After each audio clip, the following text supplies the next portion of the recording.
"Get out of my gallery now, before I call security." She didn't move. She stood in the center of the white room with her hands folded in front of her, wearing a coat that had seen better days, and she looked at the woman screaming at her the way you look at rain through a window. Patient, unhurried, like she'd been through worse and had the paperwork to prove it. "You have 30 seconds, the woman said. "Then I'm having you removed." She gave her 30 seconds. She gave her 60. She was still standing there when the doors opened, and the man who walked through them made every person in that room go completely, absolutely still. 2 hours earlier, the gallery had looked exactly like a triumph. Hartwell Fine Arts occupied the top 2 floors of a glass tower on King Street West in Toronto, and on the night of its annual autumn gala, it looked the way only serious money can make a room look, effortless and cold and absolutely certain of itself. The ceilings were high and white. The lighting was precise. The art on the walls cost more per square foot than most people's houses, and the guests who moved through the space had been chosen with the same careful attention to value. 300 people, black tie, champagne that came from exactly 1 vineyard in France and arrived in cases, not bottles. The kind of event where you did not simply show up. You were placed on a list. The list was kept by a woman named Renata, who sat behind a small table near the entrance with the composed, merciless expression of someone who had turned away cabinet ministers and didn't feel bad about it. That was where it started. A woman approached the table alone, no companion, no car service visible through the glass doors behind her. She wore a dark wool coat, the kind you buy because it's warm, not because of who made it. Her hair was pulled back, her shoes were flat. She carried a small bag that had a clasp worn smooth from years of use. Renata looked at her. Renata looked at her list. "Your name, please." "Sylvie Okoye." Renata ran a finger down the page. She took her time. She looked up. "I don't see you here. I was added this week. You can check with the director." Renata smiled the smile of a woman who did not need to check with anyone. "I'm afraid if you're not on the list, I can't let you through. This is a private event. I understand. Can you call inside for me?" "I'm not able to do that." Sylvie looked at her for a moment. Then she stepped to the side, out of the way of the couple coming up the steps behind her, and took out her phone. She sent one message. She waited. Renata had already turned her attention elsewhere. Inside the gallery, the night was going well for Marguerite Voss. Marguerite was the kind of woman who had been beautiful at 30, formidable at 45, and was now at 58, something rarer, commanding. She ran Hartwell Fine Arts the way she ran everything, with precision, confidence, and a very clear understanding of who mattered and who did not. She wore burgundy tonight, a color that belonged to her, and she moved through the room touching elbows and remembering birthdays and making people feel, for 30 seconds at a time, that they were the most important person she'd spoken to all evening. Her son, Callum, moved with her in the way adult children of powerful mothers often do, nearby, useful, and slightly overshadowed. Callum was 34, tall, and had his mother's eyes without her certainty. He worked for Hartwell. He had worked there for 6 years. He was good at it, but not in the way Marguerite was good at it, and they both knew this without ever having said so. He was talking to a collector near the east wall when he saw his phone light up. He excused himself. He read the message. He went pale in a way that started at his jaw and moved upward. Outside, Sylvie was still standing at the side of the entrance when Callum appeared at the top of the steps. He came down fast, not quite running. "I'm so sorry," he said. "Renata, she should have been on the priority list. I sent it through on Tuesday." Renata gave him a look that communicated she had no memory of any such list and that she held him personally responsible for this confusion. She lifted a clipboard. She found a separate sheet. She looked at it for 3 full seconds. "I see it now," she said, in the tone of someone who did not see why any of this was her problem. "You may go through," Sylvie thanked her. She thanked Callum. She said it was no trouble at all. She walked inside. Callum walked beside her and bent his head toward hers. "I'm sorry," he said again quietly. "That shouldn't have happened." "It's all right," she said. "These things happen." He looked at her sideways, the way you look at someone who has just said something you don't quite believe. She was already looking at the room.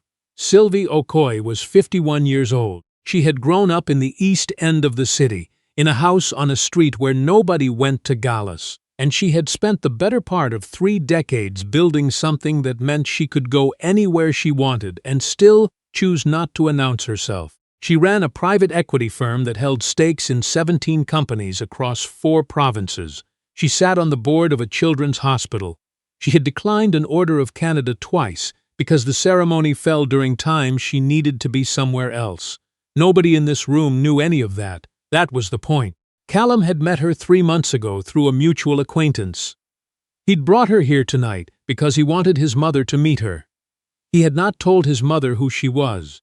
He had not told Sylvie what his mother was like. He'd been hoping the evening would take care of both problems at once. He was already starting to worry that he'd made a miscalculation. Sylvie moved through the room the way she moved through every room, without performance. She stopped in front of a small oil painting near the back, a landscape, nothing famous, and looked at it for a long time. A passing server offered her champagne. She took a sparkling water instead and asked the young man his name. Tobias, he told her. How long have you been working events like this? About 8 months. He braced himself for whatever came next. Instead, she said, you carry that tray like you've been doing it for years. That's harder than it looks. He blinked. He straightened up a little. She moved on. Callum had found her again by the time Marguerite spotted them. His mother descended across the room with a smile that was warm at the surface and reading closely underneath. Callum, darling. And who is this? Mum, this is Sylvie. Sylvie O'Coy. I've told you about her. Marguerite shook her hand. The handshake was the briefest socially acceptable version of one. The kind you give when you have already made a decision and are simply completing the formality. Of course, Sylvie. She looked at the coat, which Sylvie had not checked. She looked at the flat shoes. She looked at the worn bag. She smiled. How lovely that you could come tonight. Callum mentioned what was it? In business. Investments, Sylvie said.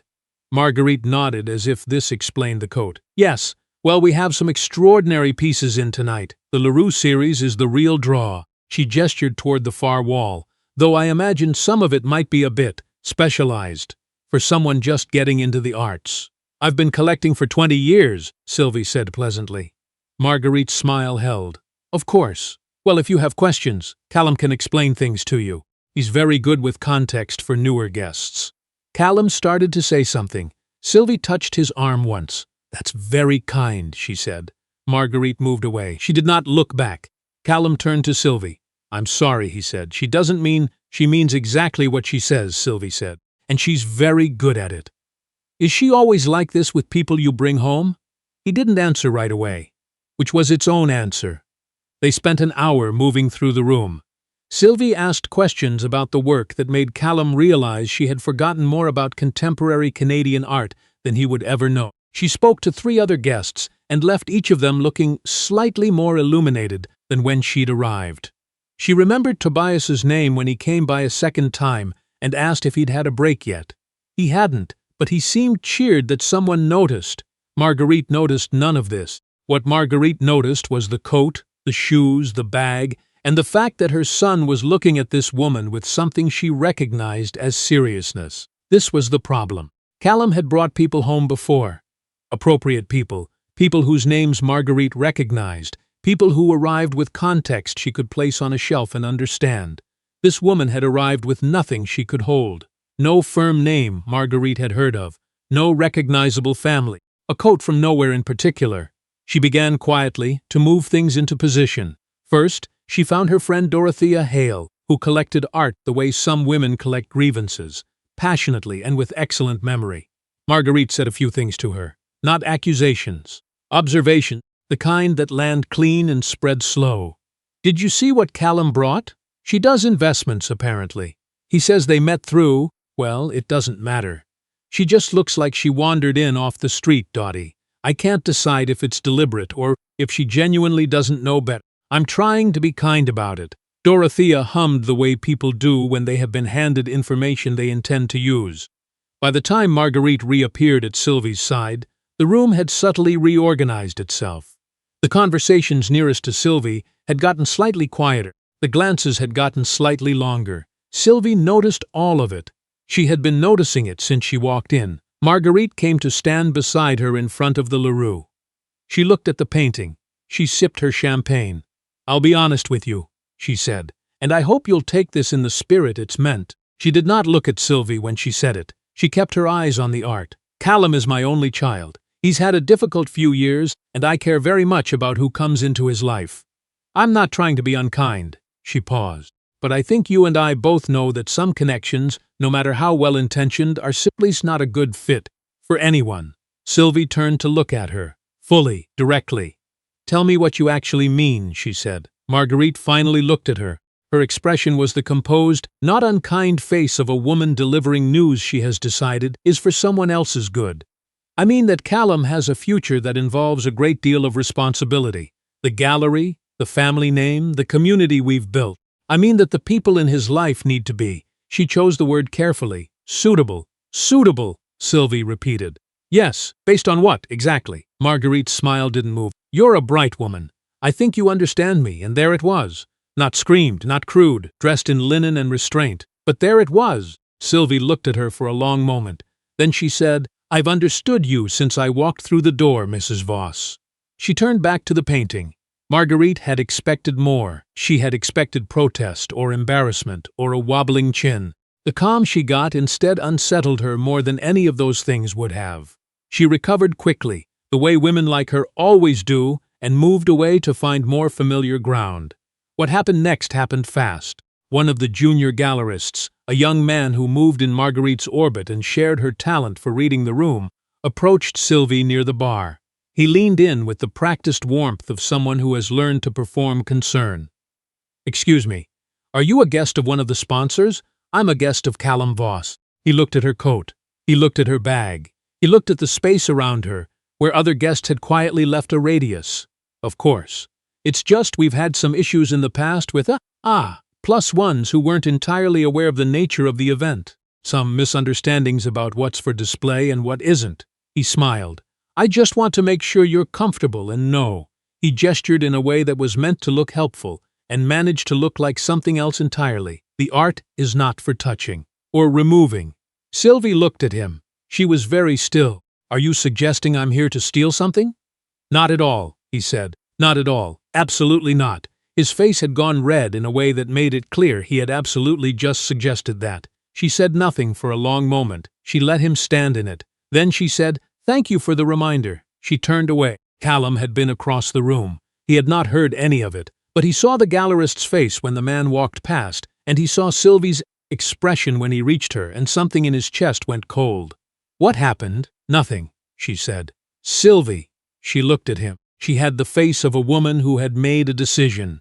"Where's your mother?" Before he could answer, Marguerite appeared. She had Dorothea with her, and two others, the geometry of a moment that had been arranged. She stopped in front of Sylvie with the bright final expression of someone who has prepared what comes next. "Sylvie, I'm glad I caught you. I've been speaking to a few of our board members, and I think," it was said gently, socially, the way you'd say almost anything, "I think it might be best if you enjoyed the rest of the evening elsewhere. We appreciate you coming, of course. But these evenings work best when everyone is," well, she looked at her friends, sharing the moment, part of the same world. The room nearby had gone quiet. Not the whole room, just the part that mattered. Callum's voice came out shaking. "Mum. Stop! Darling, stop!" His voice didn't rise, but it went flat and hard in a way it usually didn't. "This is Sylvie. You don't know anything about her. And you've spent all night." "There's no need for a scene," Marguerite said, in the tone that had ended most of the scenes in his lifetime. It wasn't going to work this time. He opened his mouth, and that was when the doors opened. Not dramatically, not with any announcement. They opened the way doors open when someone is accustomed to walking through them. The man who entered was in his late 60s. He wore a plain dark suit and no tie. He moved without hesitation toward the center of the room. He had with him two people, both young, both carrying tablets, both very focused. He did not look around the room with the curiosity of someone arriving. He looked at it the way you look at something you already know. His name was Theodore Abubakar Okoye, and he had been born in Kano, arrived in Canada at 19 with 2 bags and a scholarship, and had spent the next 4 decades becoming quietly, completely, and without anyone noticing, one of the largest private arts patrons in the country. The Okoye Foundation had funded 11 galleries. It had endowed chairs at 3 universities. The retrospective currently running on the 4th floor, the one that had drawn the night's highest ticket price, existed because Theodore had written the check that made it possible. Most people in this room had no idea who he was. He dressed like someone who had stopped needing to be noticed. His eyes moved across the crowd. They found Sylvie. He changed direction. She saw him and something in her changed. Not surprised, not relieved, just settled. Like something she had been holding in a tight grip was allowed to rest. He came to stand beside her. He looked at Marguerite. He looked at Dorothea.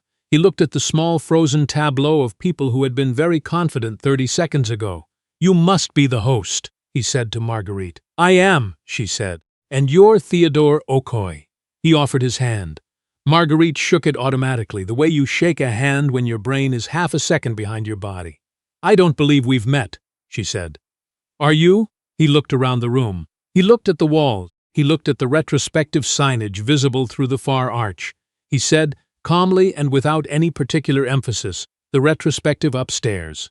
The funding came through the Okoye Foundation, my foundation." A sound came from somewhere in the room. The specific sound of 30 people processing information simultaneously. Dorothea's champagne glass stopped moving. Marguerite's smile was still in place, but it had become structural, load-bearing, no longer decorative. She said, Of course, Mr. Okoye. I had no idea you'd be joining us tonight. If we'd known, we would have—" "I know," he said. "That's rather why I didn't tell you." He looked at his daughter beside him. "You were saying something," he said to Sylvie. "Before I came in, she hadn't been saying anything. He was giving her the room." She looked at Marguerite. She looked at the gallerist, who had found a sudden interest in the middle distance. She looked at Callum, who was standing slightly apart from his mother now, enough space between them to mean something. "I was about to leave," Sylvie said. "Your timing is good." "His timing," said Theodore, "is always intentional." He held out his arm. She took it. Then he did something that was not loud, not theatrical, but that moved through the room like a current. He turned back to Marguerite and said, in exactly the same even voice he'd used for everything else, "The Foundation's annual giving review is in November. Hartwell has been on our list for several years." He paused. "We'll be revisiting that list." He did not say anything else. He did not need to. They walked toward the doors together. Callum followed, 3 paces behind, and neither Sylvie nor Theodore told him not to. The night air came through the opening doors, cold and clean off the lake. Behind them, the room that had been so certain of itself stood in the specific silence of a place that has just understood it was wrong. Marguerite did not move for a long time. Dorothea's champagne had gone warm. Tobias, passing with a fresh tray, noticed that the guests nearest the door were very quiet, and that several of them were looking at their phones. He didn't know why, but something had changed in the room. He had been carrying trays long enough to feel when it did. By morning, the video was everywhere. It had not been planned. It had not been leaked. 300 guests at a private event with their phones, and the moment Theodore Okoye said what he said to Marguerite Voss in front of the Leroux retrospective. His retrospective, as it turned out, had been captured from at least 6 different angles. The clip that spread fastest was 43 seconds long. It started with Marguerite saying the phrase "part of the same world" and ended with Theodore's voice, quiet and absolute, "We'll be revisiting that list."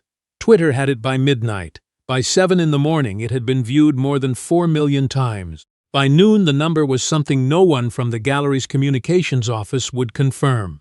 The headline that appeared most often, "Art patron Okoye's daughter asked to leave her father's own gallery." It was not entirely accurate, but it was close enough. The comments came first in waves, then in floods. The pattern was familiar to anyone who had watched this kind of story before.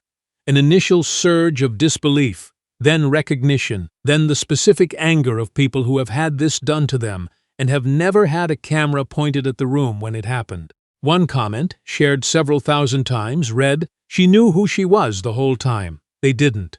That's the whole story. It was. The Hartwell Fine Arts Board convened an emergency call the morning after the gala. The chair, a lawyer named Desmond Fairfax, ran it the way emergency calls get run when the damage is already done, efficiently and without sentiment.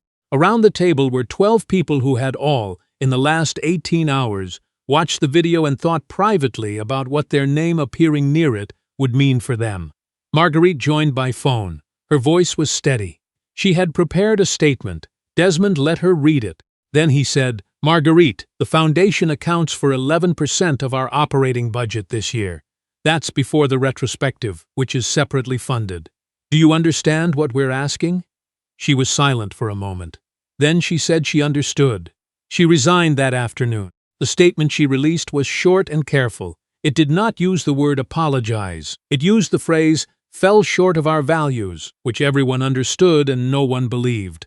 Callum released his own statement the following day separately. His used the actual word. He did not copy-edit it to sound like anything other than what it was. A man saying plainly that he was sorry, that he had brought someone into a situation he should have managed better, and that the failure was his. That one was more widely shared. The Foundation's review of its annual giving came early that year. Theodore Okoye held it in October, a month ahead of schedule. His team went through 23 institutions. 17 received their funding as before. 4 received adjustments, upward in some cases, downward in others. 2 were removed from the list entirely. Hartwell was one of the 2. There was no announcement. There was no statement. Theodore's office sent a letter, brief and businesslike, thanking the gallery for its years of partnership and wishing its future programs success. That was all. The absence of drama was its own kind of statement. Sylvie went back to work the Monday after the gala. She had 3 board calls, a deal to close in Winnipeg, and a site visit at one of the portfolio companies in Mississauga. She wore her coat with the worn clasp because it was cold, and she liked the coat and had never once bought a piece of clothing to impress another person. She did not give any interviews. When a journalist reached her through a mutual contact and asked if she'd like to share her experience of that evening, she wrote back 2 sentences. The first was a decline. The second was, I'd suggest speaking to Tobias instead. He carried trays all night and no one asked him a thing. Tobias, as it turned out, had his own things to say. He said them quietly and precisely in a video he posted himself 2 weeks after the gala. He talked about what it was like to work those rooms. He talked about who gets asked for their name and who gets asked for their credential. He talked about the woman in the dark coat who asked about his tray and his break and remembered his name on the second pass. He didn't use her name. He didn't need to. The video got 300,000 views in 4 days. Callum, for what it's worth, did not go back to Hartwell. He took a position with a smaller institution, a community gallery in the East End, the kind of place his mother would have described, once, as not quite right for someone with your training. He liked it. He was good at it in a way that turned out to have nothing to do with the name above the door. He and Sylvie did not discuss what happened at the gala. They didn't need to. Some things get settled not by conversations, but by what a person does afterward. Theodore never spoke publicly about the evening. He was asked twice by journalists and declined twice without comment. On the one occasion, when a friend brought it up at dinner, he said only this, I walked into a room where my daughter was being told she didn't belong. I said what was true. That's not a story. That's just a Tuesday. His daughter, when she heard he'd said this, laughed for the first time since that night. It was a good laugh. Unhurried, like she'd been saving it. There is a version of this story that ends with a grand speech, with someone standing in the center of a beautiful room and delivering the line that makes everything land, the sentence that the clips play on repeat. This is not quite that version, because the real thing doesn't always end with a speech. Sometimes it ends with a woman walking out of a gallery on her own terms, getting into her car, and driving home through a city she's known for 30 years. It ends with her father making one phone call on the way. It ends with a young man on a catering team, going home at 2 in the morning and thinking about a woman who asked his name and remembered it. The woman in the worn coat had nothing to prove. She had never been trying to prove anything. She walked in knowing who she was, and when the room tried to tell her otherwise, she let the room be wrong because she knew the truth would arrive in its own time. It always does. The galas go on. The rooms stay beautiful and cold. The lists get made and kept and enforced by people who are certain they know what belongs and what doesn't. And once in a while the doors open and someone walks in wearing a plain coat and a patience they have spent a lifetime building, and the room finds out, one more time, that it had no idea. Now I want to hear from you. If you had been in that gallery, before anyone knew who Sylvie was, before Theodore walked through those doors, would you have said something? Would you have stepped in? Or would you have looked away and told yourself it wasn't your place? Be honest. Drop your answer in the comments. Every one of them gets read. And if this story stayed with you, do one small thing. Like it, share it with someone who needs it, and subscribe to Velvet Honor, because we tell stories about the people who were right all along and who never needed you to find out. The quietest person in the room is often the one who owns it.